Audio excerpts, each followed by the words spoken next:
Αυτό το βιβλίο περιέχει την αποκάλυψη που έδωσε ο Θεός στον Ιησού Χριστό για να φανερώσει στους δούλους του αυτά που είναι καθορισμένα να γίνουν πολύ σύντομα.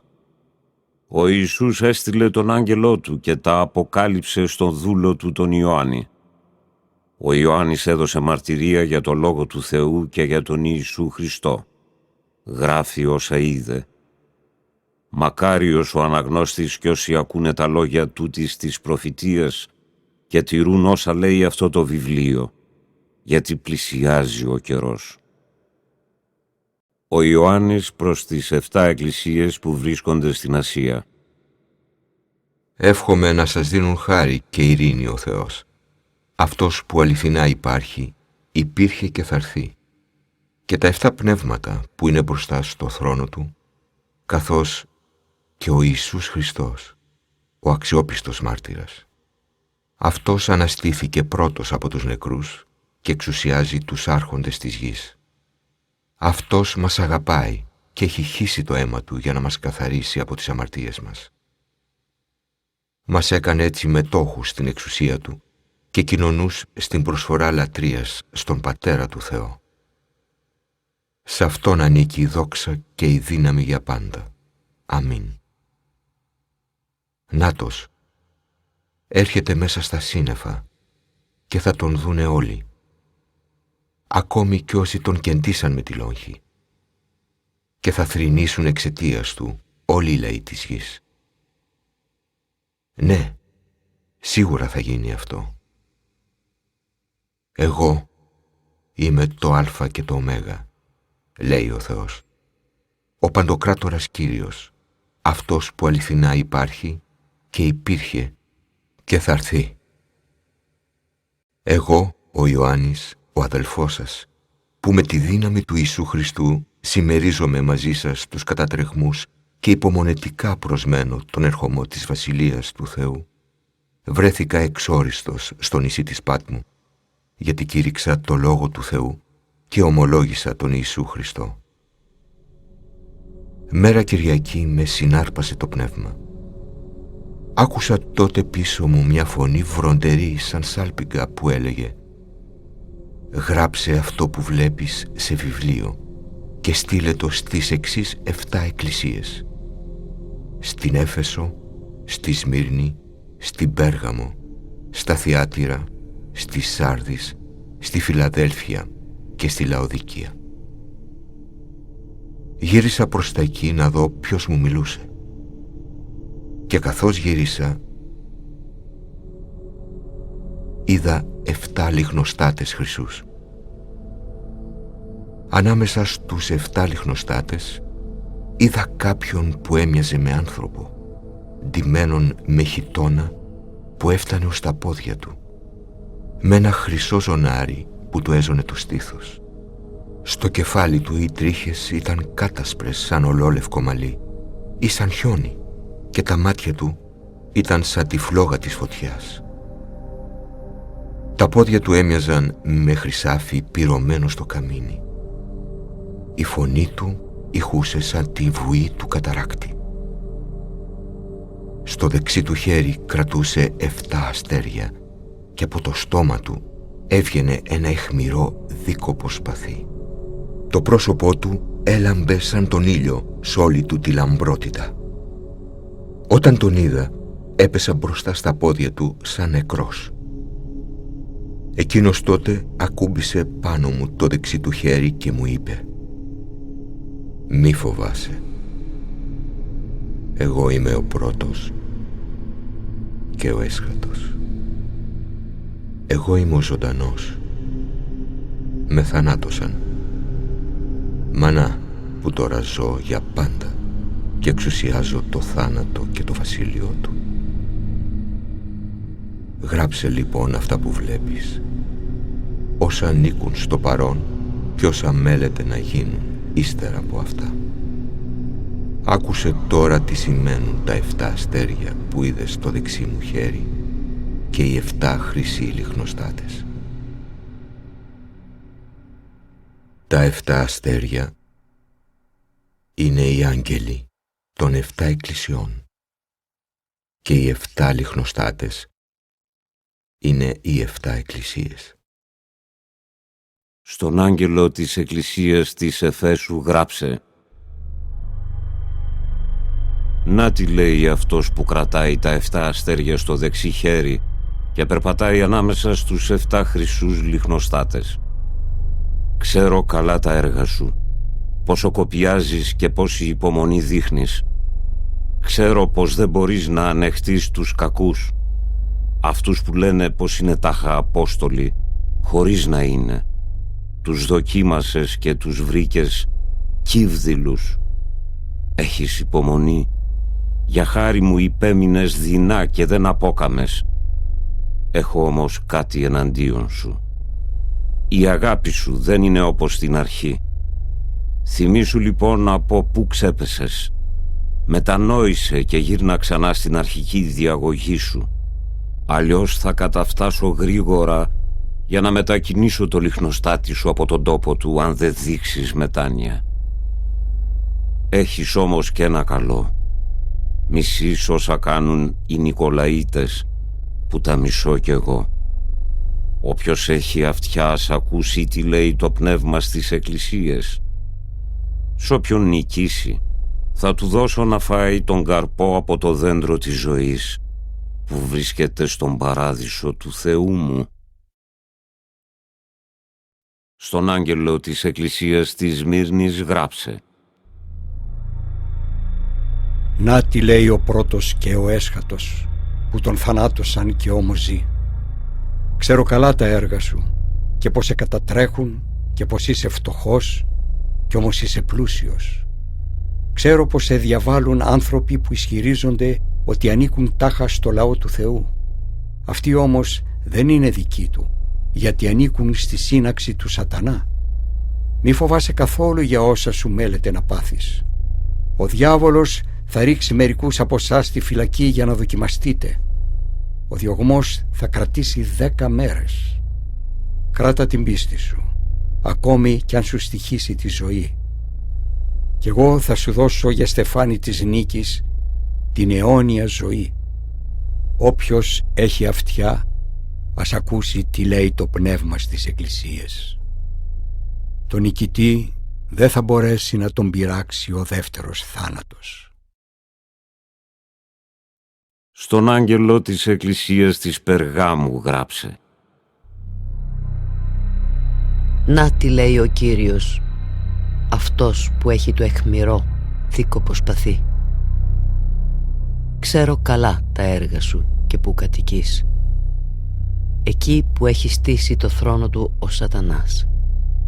Παρέμεινες όμως πιστός στο όνομά μου και δεν απαρνήθηκες την πίστη σου σε μένα.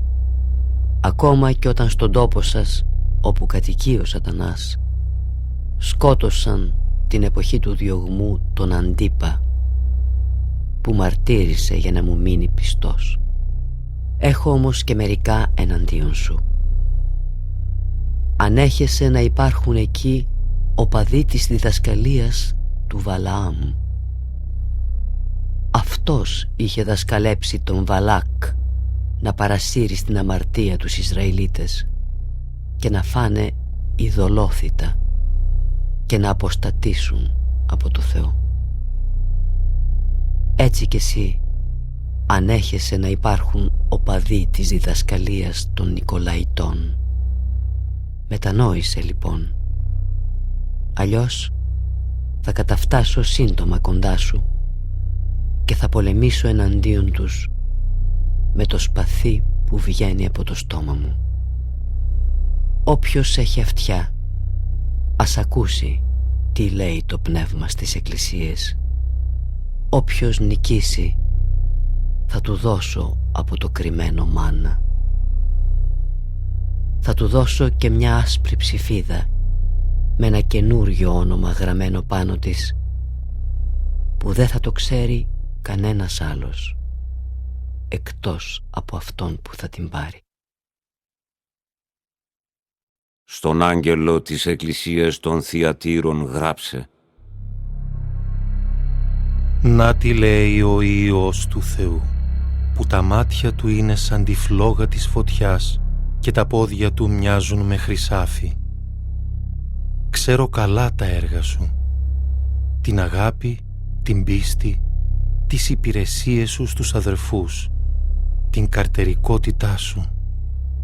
Ξέρω ακόμα πως τα τελευταία σου έργα είναι περισσότερα από τα πρώτα.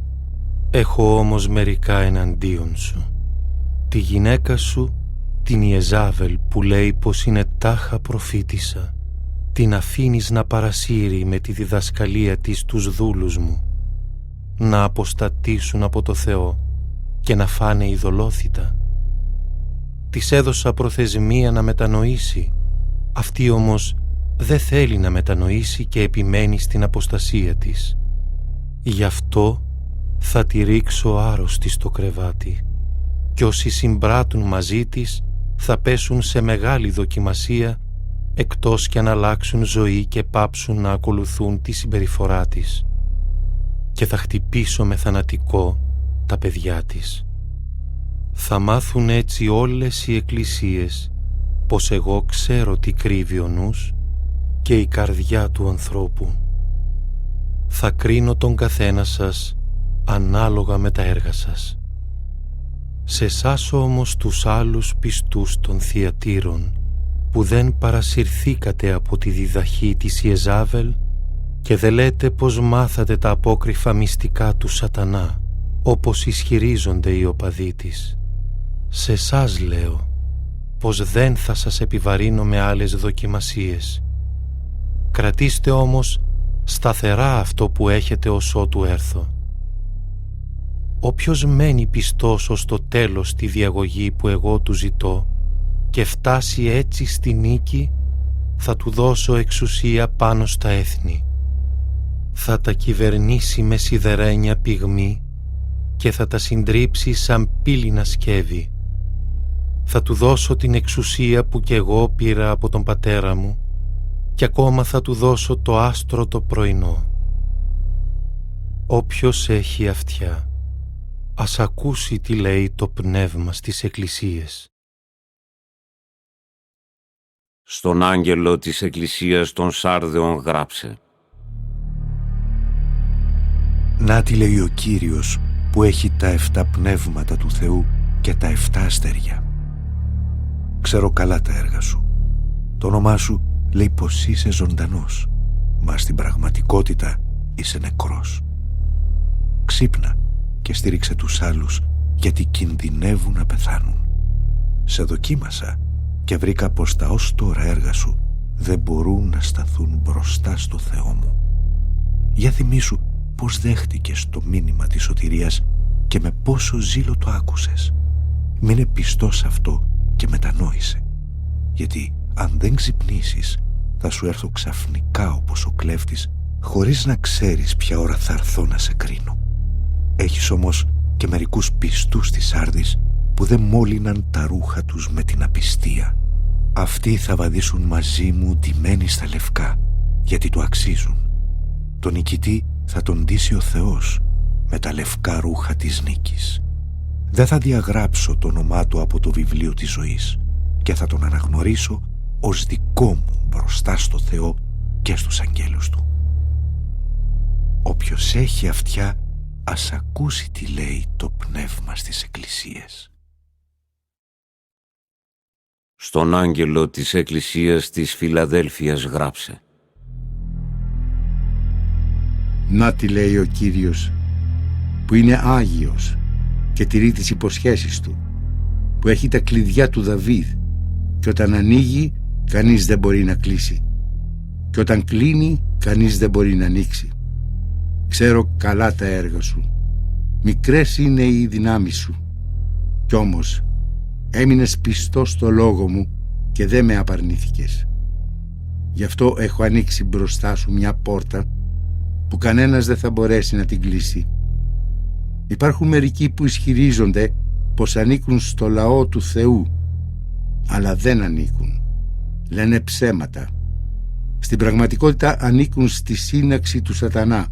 Αυτούς θα τους κάνω να έρθουν και να γονατίσουν ταπεινωμένοι μπροστά σου, για να μάθουν πως εγώ εσένα αγάπησα. Επειδή τήρησες το λόγο μου και έδειξες υπομονή, γι' αυτό κι εγώ θα σε διαφυλάξω όταν θα έρθει η ώρα του τελικού πειρασμού, που θα αποτελέσει τη μεγάλη δοκιμασία για τον κόσμο, για όλους τους κατοίκους της γης. Όπου να είναι έρχομαι. Κράτα σταθερά αυτό που έχεις, για να μην σου αφαιρέσει κανείς το στεφάνι της νίκης σου. Τον νικητή θα τον κάνω στήλο αμετακίνητο στο ναό του Θεού μου.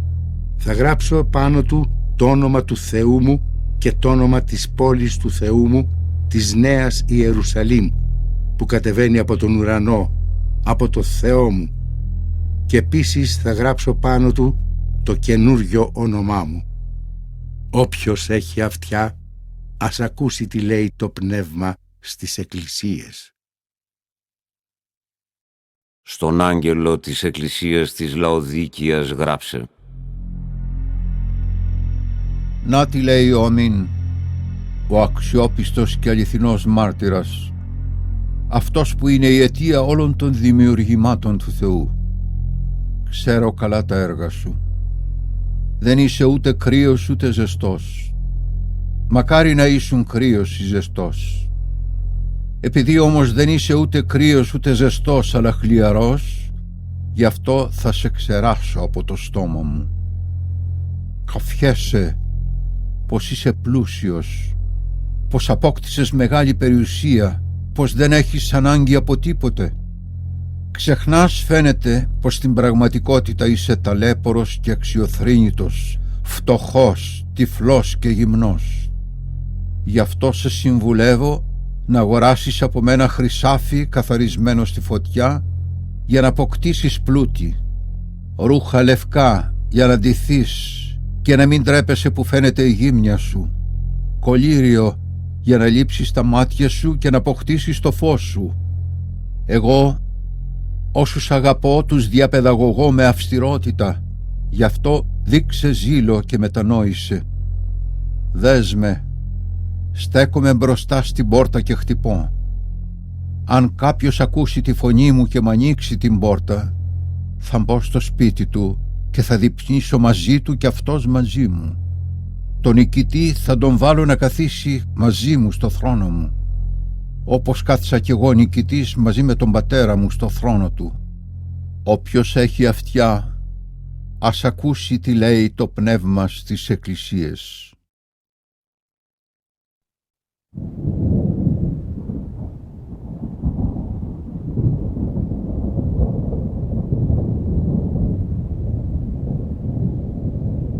Ύστερα από αυτά είδα μια πύλη ανοιχτή στον ουρανό και η φωνή που άκουσα προηγουμένως να τυχεί σαν σάλπιγγα απευθύνθηκε σε μένα και μου είπε: «Ανέβα εδώ πάνω για να σου δείξω τι θα συμβεί ύστερα από αυτά».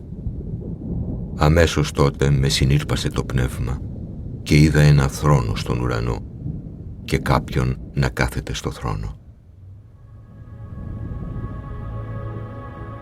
Είχε θωριά που άστραφτε όπως ο ίασπης και το ζάρδιο, τα πολύτιμα πετράδια.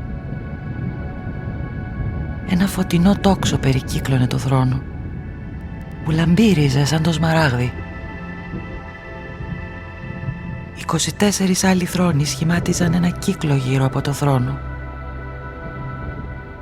Σε αυτούς τους θρόνους κάθονταν 24 πρεσβύτεροι, ντυμένοι με λευκά ρούχα και με χρυσά στεφάνια στο κεφάλι τους. Από το θρόνο έβγαιναν αστραπές, φωνές και βροντές, και μπροστά του έκαιγαν 7 πύρινες λαμπάδες, δηλαδή τα 7 πύρινα πνεύματα του Θεού. Μπροστά από το θρόνο απλωνόταν κάτι σαν θάλασσα από γυαλί, όμοια με κρίσταλο. Στο κέντρο, γύρω από το θρόνο, βρίσκονταν 4 όντα γεμάτα μάτια, μπροστά και πίσω. Το πρώτο όν έμοιαζε με λιοντάρι, το δεύτερο με μοσχάρι, το τρίτο είχε όψη ανθρώπινη και το τέταρτο έμοιαζε με αετό που πετάει. Καθένα από τα 4 όντα είχε 6 φτερούγες και όλα τους είχαν παντού μάτια, γύρω-γύρω και από μέσα. Τα 4 όντα έλεγαν ακατάπαυστα, μέρα νύχτα: «Άγιος, Άγιος, Άγιος είναι ο Κύριος, ο Θεός ο Παντοκράτορας, αυτός που αληθινά υπήρχε, υπάρχει και θα έρθει». Όταν τα 4 όντα δοξολογούν, ενούν και αναπέμπουν ευχαριστία σε αυτόν που κάθεται στο θρόνο και ζει παντοτινά, οι 24 πρεσβύτεροι πέφτουν μπροστά σε αυτόν που κάθεται στο θρόνο, προσκυνούν αυτόν που ζει παντοτινά, αποθέτουν τα στεφάνια τους μπροστά στο θρόνο και λένε: «Σε σένα ανήκει, Κύριε και Θεέ μας, η δοξολογία, ο ένος και η δύναμη, γιατί εσύ δημιούργησες τα πάντα. Το θέλημά σου τους έδωσε τη δύναμη και τη ζωή».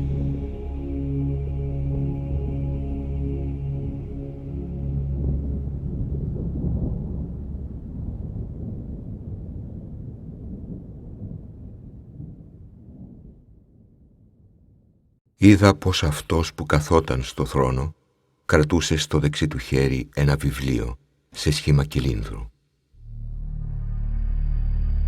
Το βιβλίο ήταν γραμμένο και από τη μέσα και από την έξω πλευρά, και εκεί που έκλεινε ήταν σφραγισμένο με 7 σφραγίδες από βουλοκαίρι.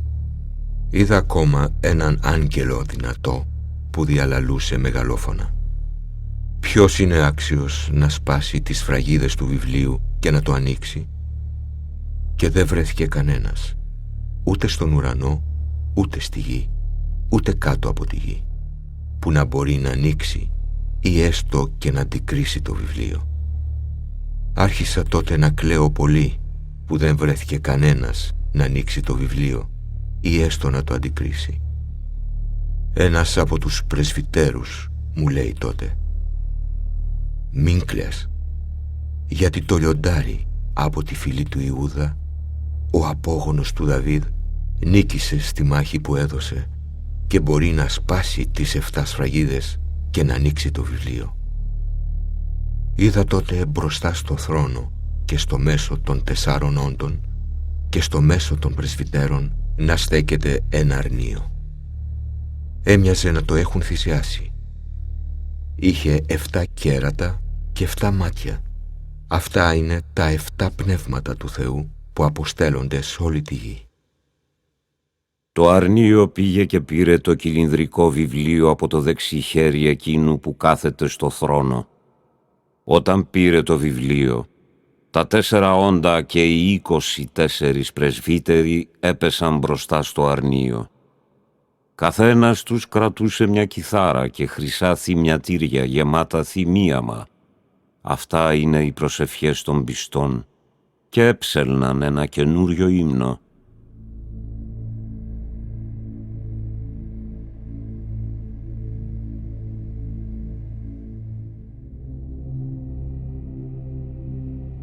Είσαι άξιος να πάρεις το βιβλίο και να ανοίξεις τις σφραγίδες του, γιατί θυσιάστηκες και με το αίμα σου μας εξαγόρασες για το Θεό από κάθε φυλή, γλώσσα, λαό και έθνος.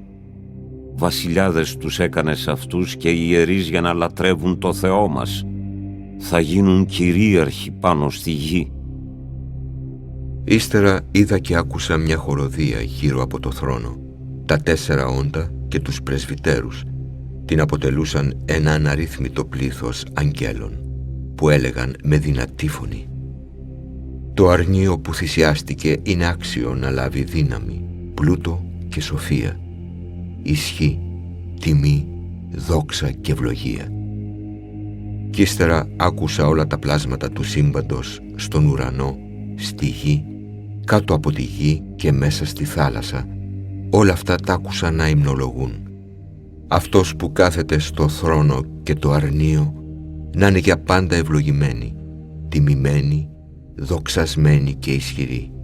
Τα 4 όντα αποκρίνονταν: «Αμήν, και οι πρεσβύτεροι έπεσαν και προσκύνησαν.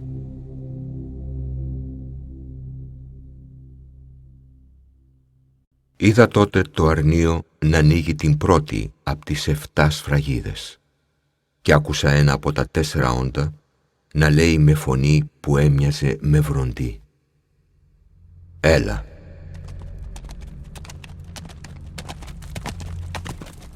Κοίταξα και είδα ένα άσπρο άλογο που ο καβαλάρης του κρατούσε ένα τόξο.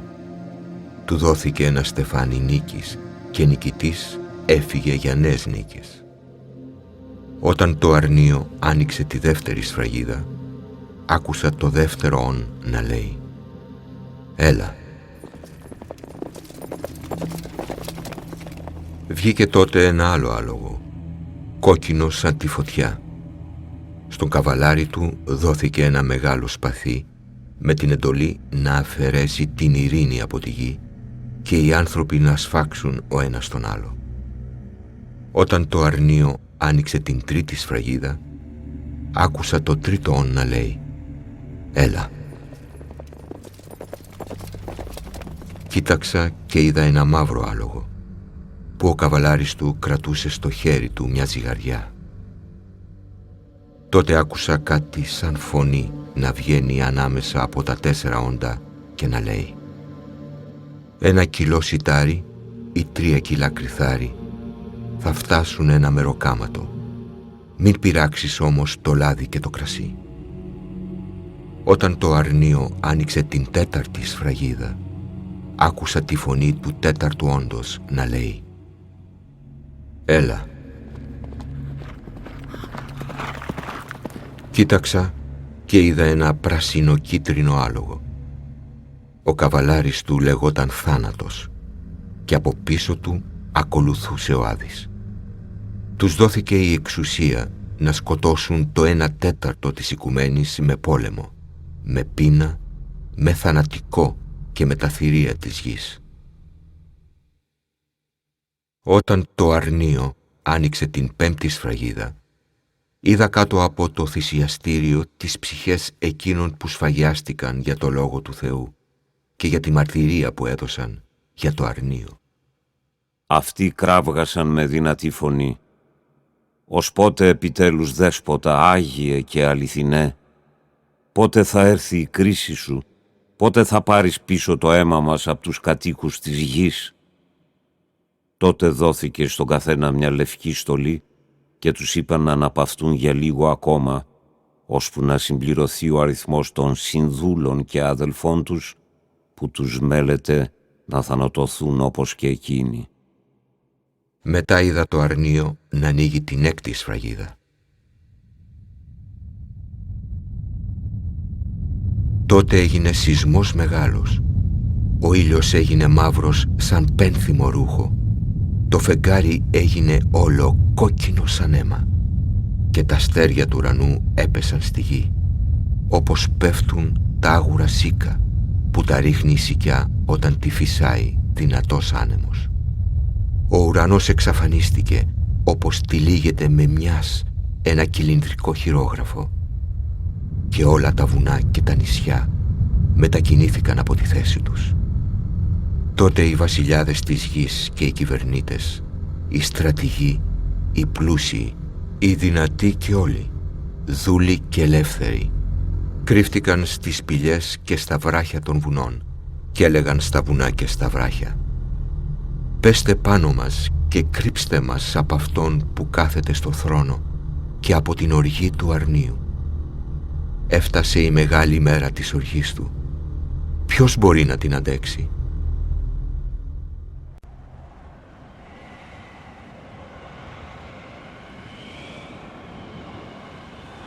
Ύστερα από αυτό είδα 4 αγγέλους να στέκονται στις 4 γωνιές της γης και να κρατούν τους 4 ανέμους της γης για να μην φυσάει στη γη, μήτε στη θάλασσα, μήτε σε κανένα δέντρο. Και είδα έναν άλλον άγγελο να βγαίνει από εκεί που ανατέλει ο ήλιος, κρατώντας τη σφραγίδα του ζωντανού Θεού. Αυτός έκραξε με δυνατή φωνή στους 4 αγγέλους που είχαν εντολή να καταστρέψουν τη γη και τη θάλασσα. Μην καταστρέψετε τη γη, μήτε τη θάλασσα, μήτε τα δέντρα, ώσπου να σφραγίσουμε αυτούς που ανήκουν στο Θεό μας, βάζοντας σημάδι στο μέτωπό τους. Και άκουσα πόσοι ήταν αυτοί που σφραγίστηκαν. 144.000 από όλες τις φυλές του Ισραήλ. Από τη φυλή Ιούδα 12.000 σφραγισμένοι. Από τη φυλή Ρουβίν 12.000. Από τη φυλή Γαδ 12.000. Από τη φυλή Ασύρ 12.000. Από τη φυλή Νεφθαλήμ 12.000. Από τη φυλή Μανασί 12.000.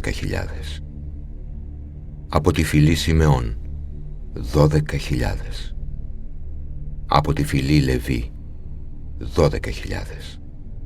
Από τη φυλή Ισάχαρ 12.000. Από τη φυλή Ζαβουλών 12.000. Από τη φυλή Ιωσήφ 12.000. Από τη φυλή Βενιαμίν 12.000 σφραγισμένοι. Ύστερα από αυτά είδα ένα αμέτρητο πλήθος που κανείς δεν ήταν σε θέση να το μετρήσει, από κάθε έθνος, φυλή, λαό και γλώσσα, να στέκεται μπροστά στο θρόνο και στο αρνείο. Φορούσαν λευκές στολές, κρατούσαν φοινικόκλαδα στα χέρια τους και έκραζαν με δυνατή φωνή. Η σωτηρία είναι στα χέρια του Θεού μας, που κάθεται στο θρόνο και του αρνείου. Όλοι οι άγγελοι που στέκονταν γύρω από το θρόνο, από τους πρεσβυτέρους και από τα 4 όντα, έπεσαν μπροστά στο θρόνο με τα πρόσωπα κατά γης και προσκύνησαν το Θεό λέγοντας: «Αληθινά ευλογία και δόξα και σοφία, ευχαριστία και τιμή και δύναμη και ισχύς ανήκουν για πάντα στο Θεό μας. Αμήν». Τότε ένας από τους πρεσβυτέρους μου είπε: «Ποιοι είναι αυτοί που φορούν λευκή στολή και από πού ήρθαν?» Εγώ του απάντησα: «Κύριε μου, εσύ ξέρεις». Τότε αυτός μου είπε: «Αυτοί είναι εκείνοι που πέρασαν το μεγάλο διωγμό. Έπλυναν τη στολή τους και τη λεύκαναν με το αίμα του αρνείου. Γι' αυτό στέκονται μπρος στο θρόνο του Θεού και τον λατρεύουν μέρα και νύχτα στο ναό του, και αυτός που κάθεται στο θρόνο θα είναι πάντα μαζί τους. Δεν θα πεινάσουν πια, ούτε ποτέ θα διψάσουν. Δεν θα υποφέρουν από τον ήλιο ούτε από άλλον καύσωνα. Το αρνείο που είναι στη μέση του θρόνου σαν καλός βοσκός θα τους κατευθύνει και θα τους οδηγήσει στις νεροπηγές της ζωής. Ο Θεός θα εξαφανίσει κάθε δάκρυ από τα μάτια τους». Όταν το αρνείο άνοιξε την 7η σφραγίδα, έγινε σιγή στον ουρανό για μισή περίπου ώρα. Είδα τότε να δίνονται στους 7 αγγέλους που στέκονταν μπροστά στο Θεό 7 σάλπιγγες. Ένας άλλος άγγελος ήρθε και στάθηκε στο θυσιαστήριο κρατώντας χρυσό θυμιατήρι και του δόθηκε πολύ θυμίαμα για να το προσφέρει μαζί με τις προσευχές όλων όσοι ανήκουν στο λαό του Θεού πάνω στο χρυσό θυσιαστήριο που βρισκόταν μπροστά στο θρόνο του Θεού. Απ' τα χέρια του αγγέλου ο καπνός ανέβαινε με τις προσευχές των πιστών μπροστά στο Θεό. Πήρε μετά ο άγγελος το θυμιατήρι, το γέμισε από τα αναμένα κάρβουνα του θυσιαστηρίου και το ρίξε στη γη.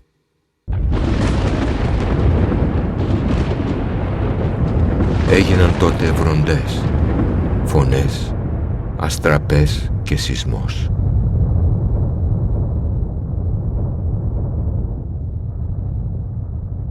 Οι 7 άγγελοι που κρατούσαν τις 7 σάλπιγγες ετοιμάστηκαν να σαλπίσουν.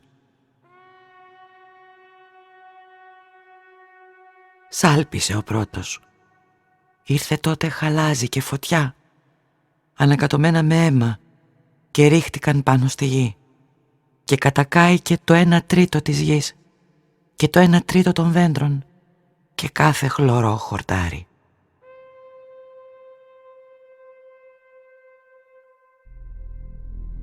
Σάλπισε και ο δεύτερος άγγελος και κάτι σαν μεγάλο βουνό που καιγόταν ρίχτηκε στη θάλασσα. Το 1/3 της θάλασσας έγινε αίμα. Πέθανε το 1/3 των ζωντανών πλασμάτων που είναι στη θάλασσα και καταστράφηκε το 1/3 των πλοίων.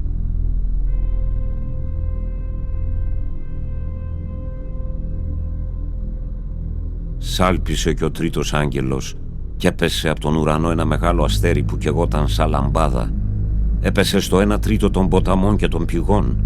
Το όνομα του αστεριού ήταν Αψιθιά και πίκρισε το 1/3 των υδάτων και πολλοί άνθρωποι πέθαναν γιατί το νερό έγινε φαρμάκι.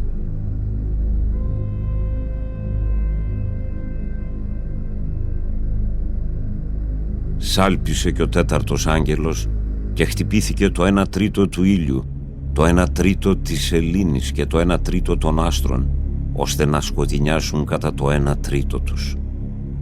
Έτσι η μέρα έχασε το φως της κατά το 1/3.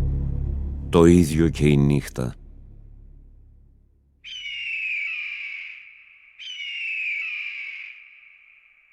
Τότε είδα έναν μεγάλο αετό να πετάει μεσουρανής και άκουσα να λέει με δυνατή φωνή: «Αλίμονο, αλίμονο, αλίμονο σε αυτούς που κατοικούν στη γη, όταν θα ακουστεί ο ήχος της σάλπιγγας των 3 αγγέλων που μένουν ακόμη να σαλπίσουν».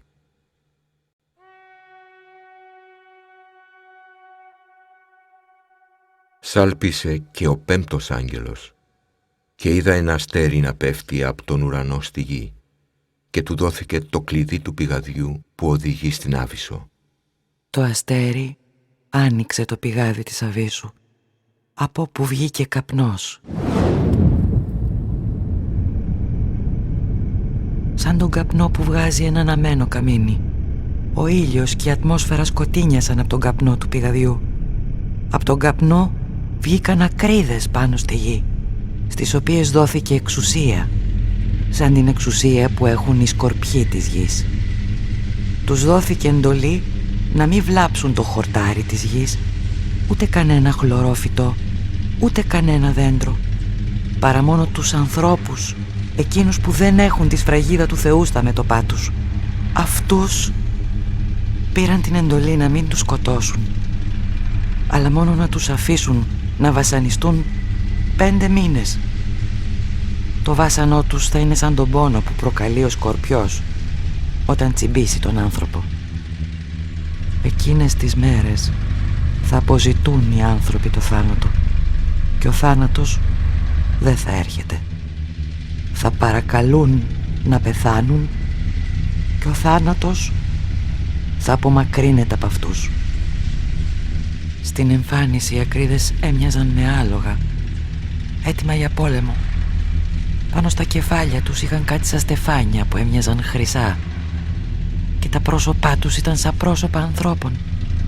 Είχαν μαλλιά σαν τα μαλλιά των γυναικών και δόντια σαν των λιονταριών. Είχαν θώρακες που έμοιαζαν με σιδερένιους και το πλατάγισμα των φτερών τους έμοιαζε με το θόρυβο αρμάτων που τρέχουν για πόλεμο δεμένα σε πολλά άλογα. Είχαν ουρές σαν των σκορπιών και κεντριά. Στις ουρές τους βρισκόταν η δύναμή τους να βασανίσουν τους ανθρώπους για 5 μήνες. Βασιλιά τους έχουν τον άγγελο της Αβύσσου. Το όνομά του είναι στα εβραϊκά Αβαδόν και στα ελληνικά Απολύων, δηλαδή καταστροφέας.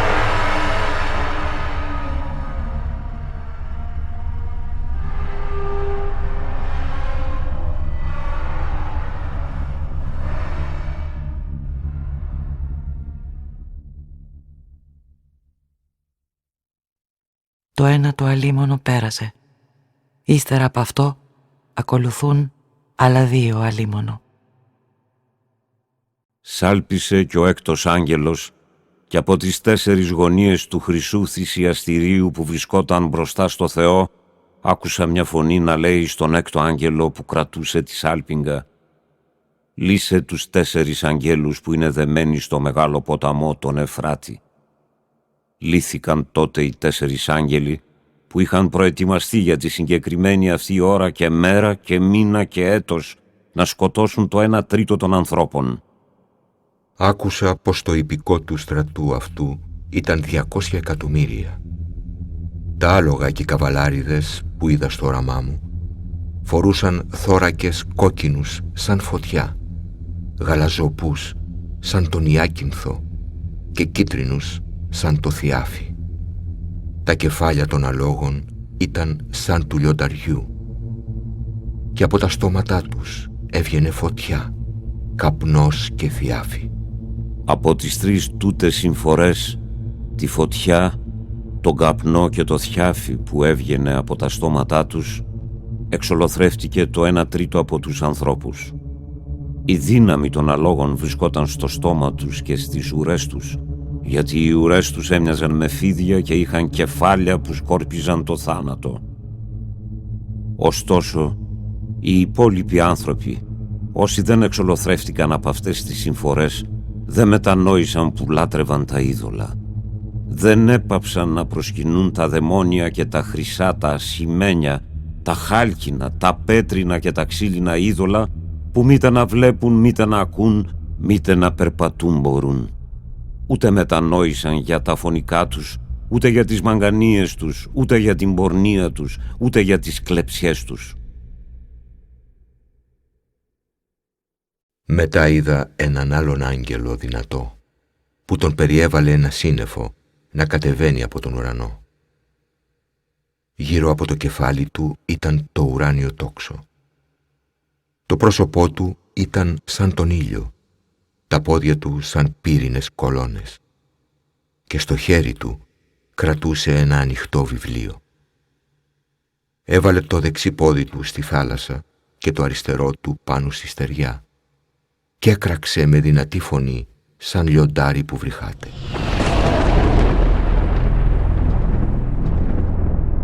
Όταν έκραξε, λάλησαν οι 7 βροντές με τις δικές τους τις φωνές. Μόλις λάλησαν οι 7 βροντές, εγώ ετοιμαζόμουν να γράψω τι είπαν.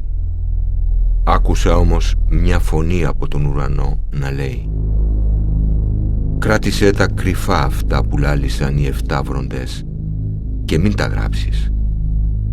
Τότε ο άγγελος που είδα να στέκεται στη θάλασσα και στη στεριά σήκωσε το χέρι του, το δεξί στον ουρανό, και ορκίστηκε σε αυτόν που ζει αιώνια, σε αυτόν που δημιούργησε τον ουρανό, τη γη, τη θάλασσα και όσα υπάρχουν σε αυτά. Άλλη καθυστέρηση δεν θα υπάρξει πια, αλλά στις μέρες που θα σαλπίσει ο 7ος άγγελος θα ολοκληρωθεί το μυστικό σχέδιο του Θεού, σύμφωνα με το χαρμόσυνο άγγελμα που έδωσε στους δούλους του, τους προφήτες.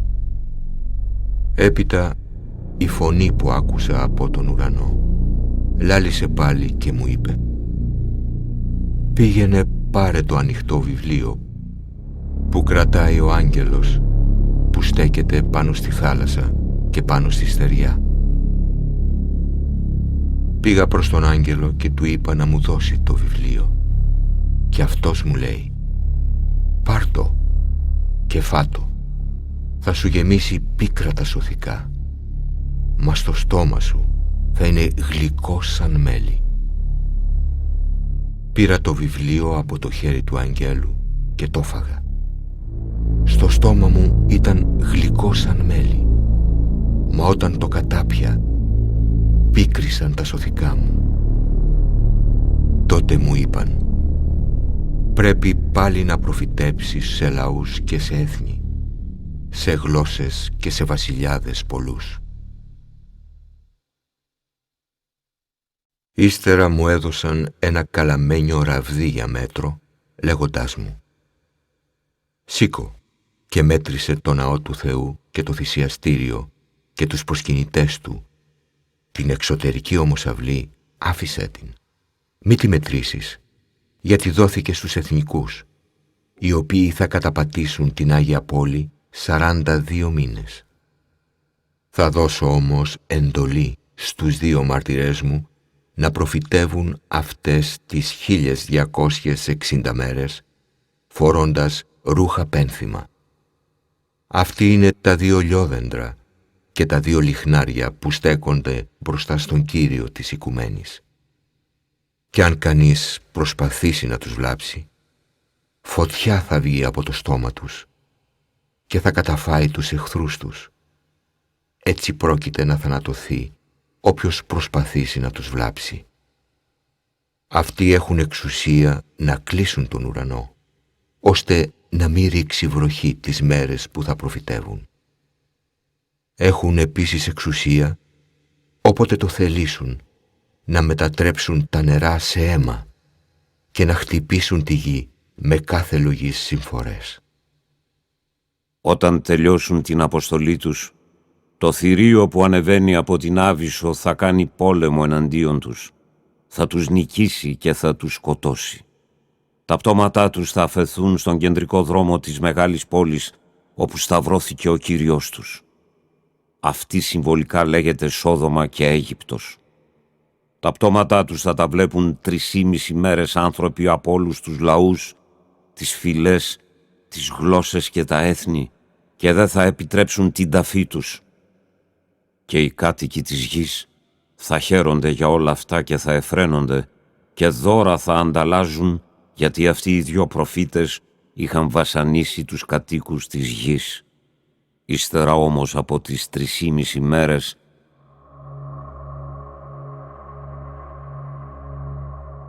ζωογόνα πνοή από το Θεό μπήκε μέσα τους, ξαναστάθηκαν στα πόδια τους και πανικός μεγάλος έπεσε πάνω σ' όσους τους έβλεπαν. Και άκουσα μια δυνατή φωνή από τον ουρανό να τους λέει «Ανεβείτε εδώ πάνω». Και ανέβηκαν εκείνοι στον ουρανό μέσα σε ένα σύννεφο, ενώ οι εχθροί τους έβλεπαν. Εκείνη την ημέρα έγινε μεγάλος σεισμός. Το 1/10 της πόλης γκρεμίστηκε και σκοτώθηκαν από το σεισμό 7.000 άνθρωποι. Οι υπόλοιποι, τρομαγμένοι, προσκύνησαν τον επουράνιο Θεό.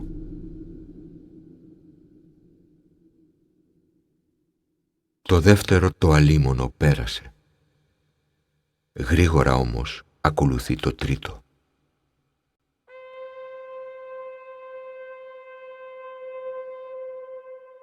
Σάλπισε και ο 7ος άγγελος και ακούστηκαν δυνατές φωνές από τον ουρανό να λένε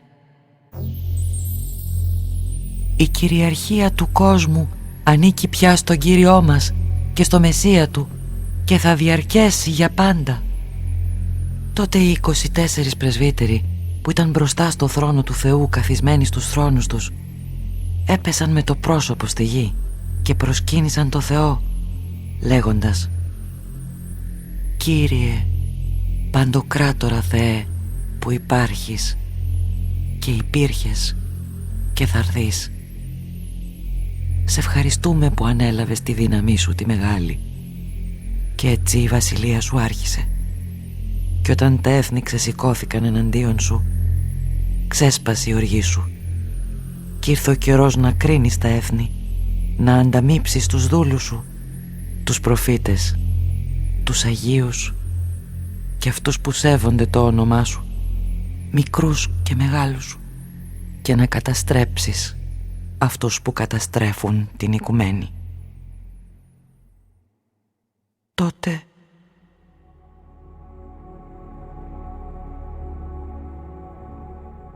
άνοιξε ο ναός του Θεού στον ουρανό και φάνηκε μέσα στο ναό η κύβωτός της Διαθήκης του Κυρίου και έγιναν αστραπές και φωνές και βροντές και σεισμός και έπεσε χοντρό χαλάζι.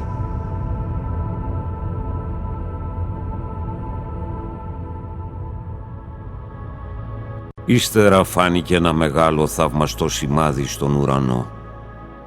Μια γυναίκα ντυμένη τον ήλιο με το φεγγάρι κάτω από τα πόδια της και στο κεφάλι της στεφάνι με 12 αστέρια.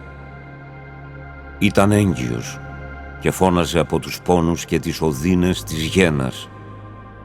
Κι άλλο σημάδι φάνηκε στον ουρανό. Ένας μεγάλος δράκοντας κόκκινος σαν φωτιά, με 7 κεφάλια και 10 κέρατα και στα κεφάλια του 7 στέμματα. Η ουρά του έσυρε το 1/3 των άστρων του ουρανού και τα έριξε στη γη.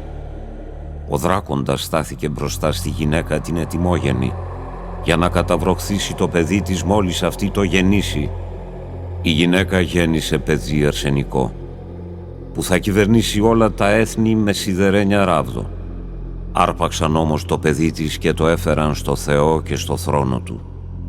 Η γυναίκα έφυγε τότε στην έρημο, στον τόπο που της ετοίμασε ο Θεός. Εκεί θα την τρέφουν 1260 μέρες. Έγινε τότε πόλεμος στον ουρανό. Από τη μια ο Μιχαήλ με τους αγγέλους του και από την άλλη ο δράκοντας. Ο δράκοντας με τους αγγέλους του πολέμησε, αλλά δεν επικράτησε και έτσι δεν του επιτράπηκε να μείνει άλλο στον ουρανό. Έτσι ρίχτηκε ο δράκος ο μεγάλος, ο Όφης ο αρχαίος, που λέγεται Διάβολος και Σατανάς και παραπλανάει ολόκληρη την οικουμένη. Ρίχτηκε κάτω στη γη και μαζί του έριξαν και τους αγγέλους του. Και άκουσα τότε μια δυνατή φωνή στον ουρανό να λέει: «Έφτασε τώρα η σωτηρία και η δύναμη και η βασιλεία του Θεού μας και η εξουσία του Μεσσία του. Διώχτηκε από τον ουρανό ο κατήγορος των αδελφών μας, που τους κατηγορούσε μέρα νύχτα μπροστά στο Θεό μας. Αυτόν όμως τον νίκησαν οι αδελφοί μας με το αίμα του αρνίου και με τη μαρτυρία που έδωσαν για τον Ιησού, αδιαφορώντας για τη ζωή τους, φτάνοντας ως και στο θάνατο. Γι' αυτό χαρείτε ουρανοί κι όσοι τους κατοικείτε. Αλλήμωνό σας γη και θάλασσα, γιατί σε εσάς ο διάβολος κατέβει έχοντας θυμό μεγάλο, ξέροντας πως λίγος καιρός του απομένει». Όταν είδε ο δράκοντας πως ρίχτηκε στη γη, άρχισε να καταδιώκει τη γυναίκα που γέννησε το αγόρι. Στη γυναίκα όμως δόθηκαν οι 2 φτερούγες του μεγάλου αετού για να πετάξει στην έρημο, στον τόπο της, και να ζήσει μακριά από την απειλή του φιδιού 3,5 χρόνια. Έβγαλε τότε το φίδι από το στόμα του νερό ποτάμι πίσω από τη γυναίκα για να την παρασύρει το νερό. Η γη όμως βοήθησε τη γυναίκα. Άνοιξε η γη το στόμα της και κατάπιε το ποτάμι που έβγαλε ο δράκοντας από το στόμα του. Θύμωσε τότε ο δράκοντας με τη γυναίκα και έφυγε για να πολεμήσει με τους υπόλοιπους απογόνους της, με εκείνους που τηρούν τις εντολές του Θεού και μαρτυρούν την πίστη τους στον Ιησού. Στάθηκα τότε στην ακροθαλασσιά και είδα να ανεβαίνει από τη θάλασσα ένα θηρίο με 10 κέρατα και 7 κεφάλια. Στα κέρατά του είχε 10 στέμματα και στα κεφάλια του τίτλους προσβλητικούς για το Θεό. Το θηρίο που είδα έμοιαζε με λεοπάρδαλη. Τα πόδια του ήταν σαν της αρκούδας και το στόμα του σαν στόμα λιονταριού. Και ο δράκοντας του έδωσε τη δύναμή του, το θρόνο του και μεγάλη εξουσία. Ένα από τα κεφάλια του έμοιαζε να έχει πληγωθεί θανάσιμα. Η θανατηφόρα του όμως πληγή θεραπεύτηκε. Κι όλη η οικουμένη θαύμασε και ακολούθησε το θηρίο. Προσκύνησαν το δράκοντα γιατί έδωσε εξουσία στο θηρίο. Και προσκύνησαν και το θηρίο και έλεγαν: «Ποιος μπορεί να παραβγεί με το θηρίο και ποιος μπορεί να πολεμήσει εναντίον του?»